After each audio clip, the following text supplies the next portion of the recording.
ரீசெண்டாக தான் நம்ம வீட்டுக்கு நம்ம வந்து வாட்டர் டேங்க் வந்து ஃபிட் பண்ணோம். ஸோ ஆல்மோஸ்ட் பார்த்திங்கன்னா இப்போ நமக்கு தண்ணி எப்படி வரும்னா போர்லேருந்து டேரெக்டாக வரும். ஸோ போர் மோட்டர் நம்ம ஆன் பண்ணிட்டோம் அப்படின்னா கீழே ஒரு வால்வ் இருக்குது. ஸோ அந்த வால்வ் ஆஃப் பண்ணிட்டோம் அப்படின்னா ஸோ டேரெக்டாக நமக்கு வந்து வாட்டர் தண்ணி வந்து மேலே வந்து வந்துடும். ஸோ நம்ம ஃபில் ஆகிட்டோம் அப்படின்னா நம்ம வால்வ் வந்து ஆஃப் பண்ணிட்டோம் அப்படின்னா டேரெக்டாக அது பார்த்திங்கன்னா அது வயலுக்கு வந்து போயிடும். ஸோ ஓகே, இப்போ ஒரு மாதம் கிட்டத்தட்ட ஆகிடுச்சு.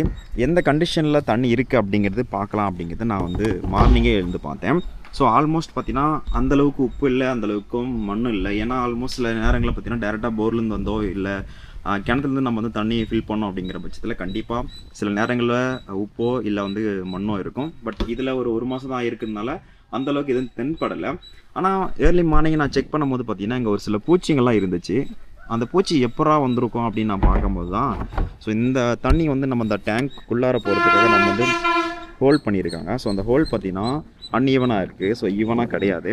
அதனால தான் பார்த்திங்கன்னா இந்த கேஃப்லாம் நமக்கு ஆல்மோஸ்ட் வந்து அந்த பூச்சிங்களாம் உள்ளே போயிருக்கு போல். ஸோ சில நேரங்களில் இதில் நமக்கு பள்ளி கூட போகிறதுக்கு வாய்ப்பு இருக்குது.